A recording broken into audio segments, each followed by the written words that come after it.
Hello good evening. तो आज का दिन काफ़ी बिजी था, तो पहले मैंने सोचा कि थोड़ा रिलैक्स करते हैं, लेकिन सेकंड थॉट आया कि थोड़ा और काम किया जाए, क्यों ना किसी और दूसरी कंपनी को कवर किया जाए।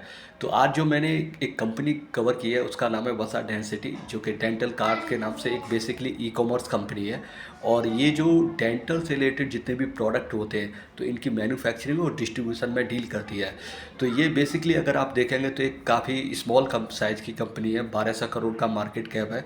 और अगर इसका पी देखेंगे तो ऐसे लगभग 65 और 66 के करीब है। अभी थोड़ा क्या है कि इसके जो क्वार्टर जी रिजल्ट आए थे और जो कौन कौन थी वो मैंने थोड़ा कवर किया है। तो इस वाली वीडियो में उसी को डिस्कस करूंगा कि किस तरीके से इसका रिजल्ट रहा है और क्या मैनेजमेंट की कमेंट्री रही है इसमें। तो कंपनी को अगर देखें तो इसके पास डेट तो कुछ भी नहीं है, ना कि जीरो के बराबर है, डेट डेट तो है ही नहीं है। और लगभग 14 करोड़ बैलेंस शीट में पड़े हुए हैं। प्राइस टू अर्निंग 66 का है। प्रमोटर की होल्डिंग 70% के करीब है, विच इज़ क्वाइट गुड। और रिटर्न ऑन इक्विटी, आर ये सभी 35 से एबव ही है इसका। तो जो जो नंबर्स हैं, जो इसका अगर फंडामेंटल एनालिसिस करेंगे तो सब कुछ ठीक है, ऐसा कुछ भी ख़राब नहीं है, काफ़ी अच्छी ग्रोथ है। अगर मैं TTM की अगर ग्रोथ देखूँ तो 46% की रही है। लेकिन प्रॉब्लम क्या है, देखो जब कभी किसी कंपनी का रिजल्ट आता है 165 से लगभग 150% के करीब इसकी प्रॉफिट ग्रोथ है, सब कुछ अच्छा है। लेकिन फिर भी आप देखेंगे कि पिछले एक हफ्ते से इसका शेयर काफ़ी डाउन है। रिजल्ट वगैरह सारा कुछ अच्छा होने के बाद ऐसा क्यों होता है? आप अगर इसकी मैनेजमेंट की कौन कॉल देखेंगे तो मैनेजमेंट ने जो पहले इसकी जो गाइडलाइन दी थी वो दी थी लगभग 70% के हिसाब से हम ग्रो करेंगे। लेकिन ग्रो किए ही 46% के हिसाब से जो अभी रिजल्ट निकल के आया है। तो ये जो गैप होता है ना, उससे कहीं ना कहीं इन्वेस्टर को जो मैनेजमेंट पे जो कॉन्फिडेंस कह लीजिए या जो ट्रस्ट कह लीजिए वो ब्रीच होता है कहीं ना कहीं। तो इसीलिए आप देखेंगे जो बड़े बड़े इन्वेस्टर होते हैं जो कमेंट्री इनकी सुन रहे होते हैं, तो वो क्या है, वो धीरे धीरे निकल लेते हैं। हालांकि पब्लिक का जो इन्वेस्टमेंट है इस कंपनी में वो काफ़ी बढ़ा है पहले से। तो जो बड़े इन्वेस्टर हैं वो देखेंगे कि आप जनरली इस तरीके से दूर रहते हैं, लेकिन मैं अभी भी इस कंपनी में वेट एंड वॉच वाली कंडीशन में हूँ। मैं देखूंगा कि अगली बार जब इसका रिजल्ट आता है और कौन कॉल आती है उसमें मैनेजमेंट क्या बोलता है। तो बेसिकली मैनेजमेंट ने क्या बताया कि जैसे कई सारे क्वेश्चन इससे पूछे गए, तो आपको एक चीज़ जो समझ में आएगी वो ये है कि मैनेजमेंट बहुत सारी चीज़ें ट्राई करने की कोशिश कर रहा है। वो क्या है कि जैसे अभी इसकी डेंटल कार्ड करके एक वेबसाइट हुआ करती थी, तो एक और वेबसाइट इन्होंने लॉन्च की है। तो इसमें बताया है कि अभी दो वेबसाइट पे क्या जनरली कन्फ्यूजन रहता है लोगों को, किस पे जाएँ किस पे नहीं जाएँ।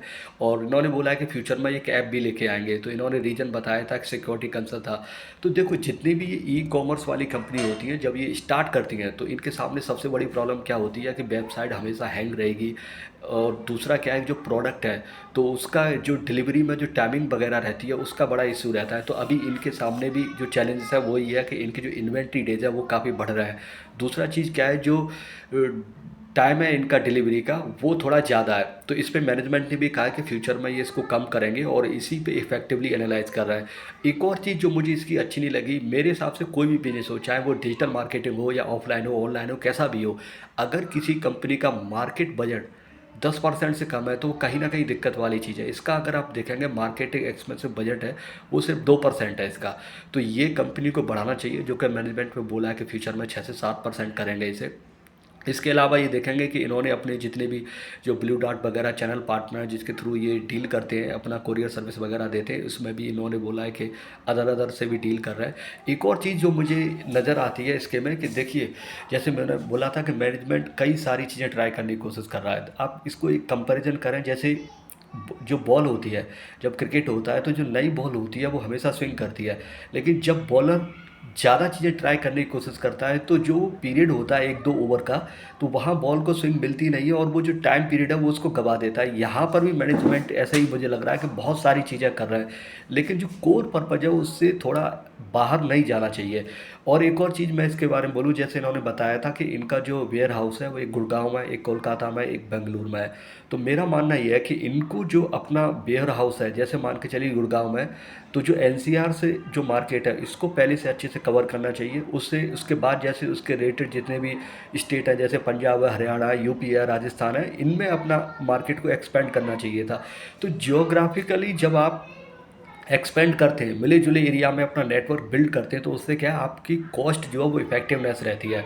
अगर आप ये करेंगे कि आपका एक वेयर हाउस यहाँ पर है, आप यहाँ की मार्केट को अच्छे से टैप नहीं कर पा रहे हैं, और दूसरा आपने बेंगलुरु में स्टार्ट कर दिया है, तो कहीं ना कहीं आपका जो एक जगह से दूसरी जगह पर जो ट्रांसपोर्टेशन का कॉस्ट है वो तो इंक्रीज होगा ही होगा, और जो कंट्रोलिंग है वो भी आप लूज करेंगे। अभी मैनेजमेंट ट्राई कर रहा है कि इंदौर में भी अपना एक वेयर हाउस शुरू करेंगे।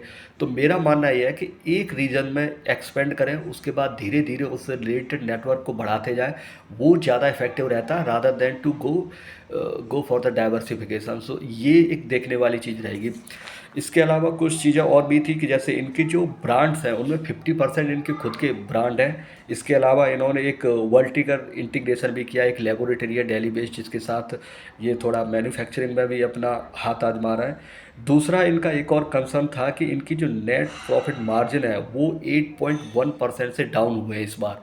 तो उसका रीजन मैनेजमेंट ने यही कहा था कि हम जैसे क्वालिटी जो टैलेंट है उसको हायरिंग कर रहे हैं, और अपना जो एक नेटवर्क है वो बनाने की कोशिश कर रहे हैं, तो उसमें थोड़ा कॉस्टिंग वगैरह होने की वजह से ये थोड़ा इम्पेक्टेड हुआ है। और दूसरा, कई बार कई सारे लोगों ने इनसे गाइडलाइन पूछी कि 2026 या 2027 में आप कैसे परफॉर्म करेंगे, या 70% जो आपने गाइडलाइन दी थी आप उस पर अभी भी स्टिक रहेंगे। तो मैनेजमेंट ने डायरेक्ट कुछ जवाब देने से तो मना किया, लेकिन जो एक क्वेश्चन था इन्वेस्टर का, तो उस पर तो मैनेजमेंट बोला कि we will maintain the rate of 40 to 45%। और वही थोड़ा और आगे चल के आप देखेंगे एक और इन्वेस्टर था जिसने यही सेम क्वेश्चन पूछा था, तो मैनेजमेंट बोला कि वी विल ग्रो बाई 30% इन 2026। तो ये देखना होगा कि क्या इनका ग्रोथ फ्यूचर में आता है। नो डाउट जो जिस सेगमेंट में ये डील कर रहे हैं, जिस इंडस्ट्री में ये डील कर रहे हैं, वो बहुत अपॉर्चुनिटी है, उसके अंदर बहुत ग्रोथ है। अगर मैं इन्हीं की कमेंट्री से एक डेटा आपको दूं तो इन्होंने बोला था कि जो क्लियर अलाइनर मार्केट है वो $133 मिलियन से लेके आपका 169 मिलियन हो जाएगा 2030 में, जिसका CAGR जो स्ट्राइक रेट है वो 23% के हिसाब से ग्रो करेगा। तो ये भी बहुत बढ़िया है कि इतना अच्छा स्कोप है इसके लिए। तो ये देखने वाली चीज़ रहेगी कि ये अपने स्कोप को कैसे टैप करते हैं और कैसे यूटिलाइज करते हैं। और इसमें एक चीज़ जो मुझे अच्छी लगी वो ये है कि इनका जो प्रोडक्ट रिटर्न रेट है वो लेस देन 2% है, विच इज़ वेरी गुड। अगर 100 प्रोडक्ट सेल हो रहे हैं तो उसमें से 2% या 2 प्रोडक्ट अगर रिटर्न हो रहे हैं तो वो इतना ज़्यादा इम्पैक्ट नहीं डालते हैं। तो देखो जो ई कॉमर्स रिलेटेड जितनी भी कंपनियां हैं उनके सामने चैलेंज रहता है, कॉस्ट वाला चैलेंज हमेशा रहेगा। दूसरा क्या रहेगा कि जो इनका जो डिलीवरी का टाइम है वो कैसे कम किया जाए। तीसरा जो कस्टमर की लॉयल्टी के साथ कैसे डील किया जाए। सिक्योरिटी एक बहुत बड़ा कंसर्न रहता है, क्योंकि जो वेबसाइट है उसको कैसे सिक्योर किया जाए, कस्टमर का डेटा कैसे मैनेज किया जाए, ये सारे कंसर्न इनके साथ चैलेंजेस रहेंगे। तो मैं इस पर क्लोजली आइज बनाए हुआ हूँ। तो अगर मैनेजमेंट जो बोल रहा है वो अगर डिलीवर करता है फ्यूचर में तो ज़रूर इसमें पोजीशन बनाएंगे। तो आज के लिए बस इतना ही। Good night, bye bye, take care.